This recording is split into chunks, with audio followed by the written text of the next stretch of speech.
What's up, guys, and welcome back to Weight Loss Wednesday. Welcome to the channel. If you're new here, make sure you press the subscribe button so that you don't miss these videos, especially if you are interested in weight loss surgery, because I talk about that a lot. Speaking of, because it is Wednesday and it is Weight Loss Wednesday, what better thing to talk about than weight loss surgery? Whether you're thinking about it, whether you have already started the process, or if you just brand new had the surgery, I'm hoping that some of this information will help you out. Now, in order to get bariatric surgery, you have to go through a lot of classes. And let me tell you, if you've not been through them yet, the classes will make you want to pull your eyeballs out of your head because they are boring.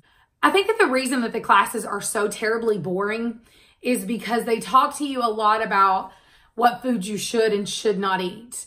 And while there are some people that can benefit from that, if you are like me and most bariatric patients are, there's very little people can tell you about dieting because there's very few diets that you've not tried. I know for me, I've done everything from keto to juicing fast to intermittent fasting. I used to go to the gym 7 days a week and just absolutely kill myself. I've done multiple stints in the gym. I've tried yoga. I've tried Kim Kardashian's workouts. I've tried so many things and it just was never successful. So if you're one of those people, I hope this video helps you because I am both a newbie because I just had the Loop DS 51 days ago, and I am also a veteran because I have had the gastric sleeve over 3 years ago, almost 4 years ago. Let's jump right into it. I'm going to tell you all the things that I can think of that I wish someone would have told me before I had bariatric surgery. That way people will know exactly where my priorities are at. Okay, so the very first thing that I wish somebody would have explained a little bit better were the weight loss stalls. So when I first had the surgery, I had been on Instagram and YouTube and Facebook and looking at all these before and afters. And I would see people and they're like, oh, 8 months out, 125 pounds down. And you're just like, yes, this is going to happen for me finally. But what they don't tell you are that there are huge weight loss stalls. So the very first stall that typically hits you is probably the hardest. And that's because it happens about 2 to 3 weeks after surgery. You suddenly don't lose any weight. What? And this stall can last anywhere between 2 weeks and an entire month. It is the hardest one to handle, and the reason why is because you've just had major surgery. You're just getting used to the fact that you can't eat anymore, and you're barely sipping water, and you're not losing weight. I remember when it first happened to me, I bawled my eyes out. I was just like, what have I done to myself? I cannot eat, and I'm still fat, and I was furious. When it finally let up, it just came pouring off. Someone said that it doesn't go down like a ramp, it goes down like stair steps. Once that I got that into my head, it's been so much easier to handle knowing that there are going to be these plateaus where you're not going to lose and then there's going to be sudden drops. So just think about it as steps. It goes down a little at a time. One of the questions that I see asked the absolute most would probably be about the pain. Everybody's worried, how bad is this going to hurt? How long do I have to be out of work? It really depends upon your surgery. It depends upon your age. It depends upon your pain tolerance. It depends upon a lot. I know for me that both surgeries were not as painful as when I had my gallbladder removed. When I had my gallbladder removed, I wasn't able to work for almost 6 weeks. Like it was horrid. But when I had the gastric sleeve, I was able to go back to work within 1 week. And I am not working currently. I am a stay-at-home mama. But my husband was able to go back to work after about 10 days, and this one's the more invasive. So you should be able to go back to work within about a week if you have a sedentary job. I was a secretary and a receptionist, whereas if you have a physical job, it might be a little bit different because you are on restrictions of what you can lift for at least a month. One of the other things that I see a lot of people posting to Instagram and YouTube and Facebook is the loose skin issue. Let me tell you, if you look like this, I am short, fat, and proud of that, and so with all my might, I up, down to my appetite's delight. You lose 100+ pounds, you're gonna look like this. It is inevitable that you will have loose, saggy skin. It's gonna happen. You can't stretch skin out like that for years and then lose weight and not have any.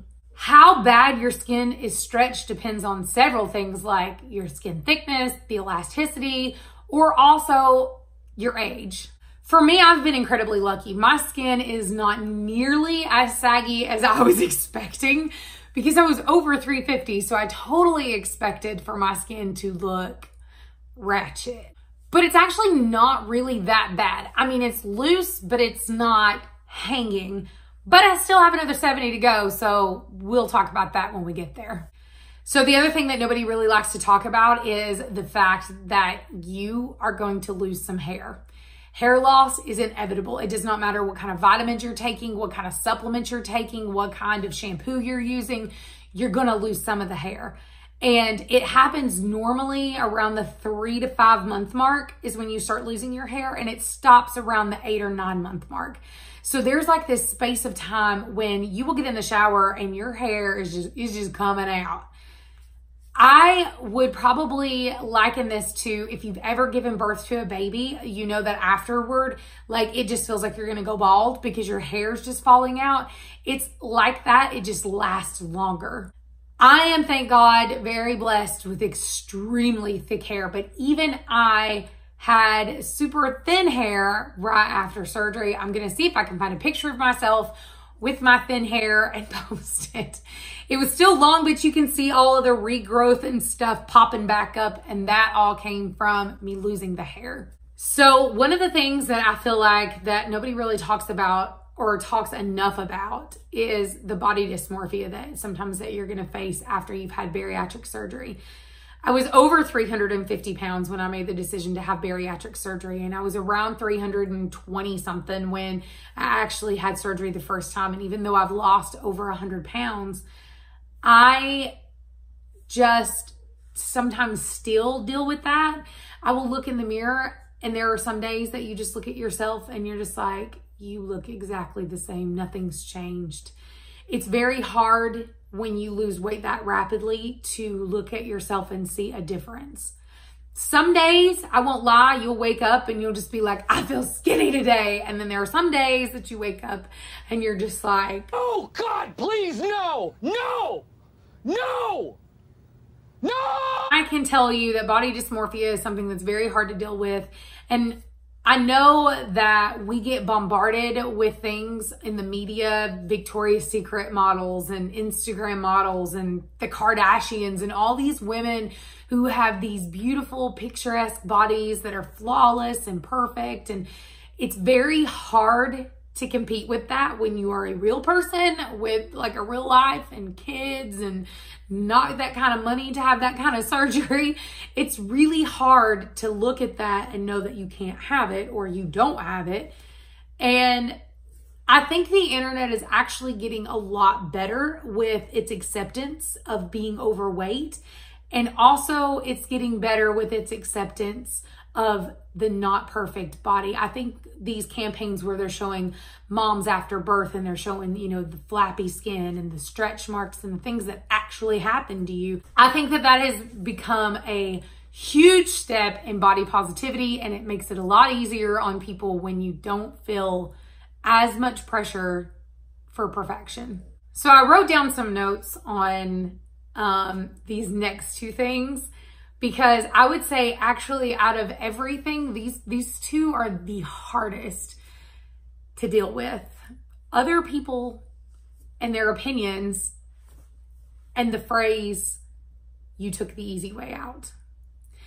So when it comes to other people, you're gonna lose friends, you're gonna make enemies. There will be people that do not like you. There will be people that judge you. You will go out to eat at a restaurant and somebody's like, are you supposed to eat that? Take out my face now. You will lose friends because there are going to be people that think that this is going to change you. You're going to have people say crazy things to you like, oh, I know somebody who had bariatric surgery and they killed themselves or they died from it. Or, I mean, it's a medical thing. Is there a possibility of something happening? Absolutely. Also, you're more likely to die from comorbidities, from obesity, than you ever will from complications from these surgeries. Okay, so now let's talk about the one thing that nobody explained to me was gonna happen which is how many people would say in my life or say to me, including strangers, well, you took the easy way out. So my bariatric surgeon said something to me that literally saved my life, because I had like wheeled myself down into this deep, dark depression because I could not overcome the weight.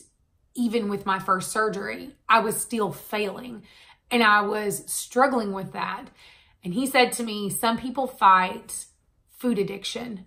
Some people are fighting genetics. And when you fight genetics, sometimes it's not as simple as even surgery. So when you have bariatric surgery, it is not the easy way out. It is hard. I've done it twice. It's hard.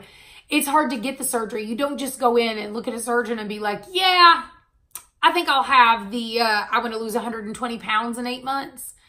That doesn't happen like that. You have to go through classes. You have to have a psychological evaluation. You have to do all these crazy things. Then when you have it, you have to recover from surgery. And while you're recovering, you have to relearn everything. You have to relearn how to eat. You have to relearn how to drink. You have to relearn how to poop. Life is totally different for you. And one of the things that I think that most people don't realize is that even though bariatric surgery works, it only actually works without you doing something with it, like diet and exercise, for the first 18 months. After that, you're on your own. You will have people bash you on Facebook. You will have people talk about you to your face. It is hard. Other people's opinion is what makes this surgery the hardest. But I'm going to tell you, you're not taking the easy way out. If anything, you are incredibly brave to admit to yourself and to everybody else, I can't do this by myself. I need help. So I hope that was super helpful for anybody who is thinking about surgery or have already had it or in the process, what have you. I hope that this was helpful. If you have any questions, make sure to leave them in the comments below. I do not care to answer anything that I know. Again, I'm not a doctor. This ain't no medical advice. I'm just telling you my experience. So until Friday, when we post vlogs, we love you. Bye. Mwah.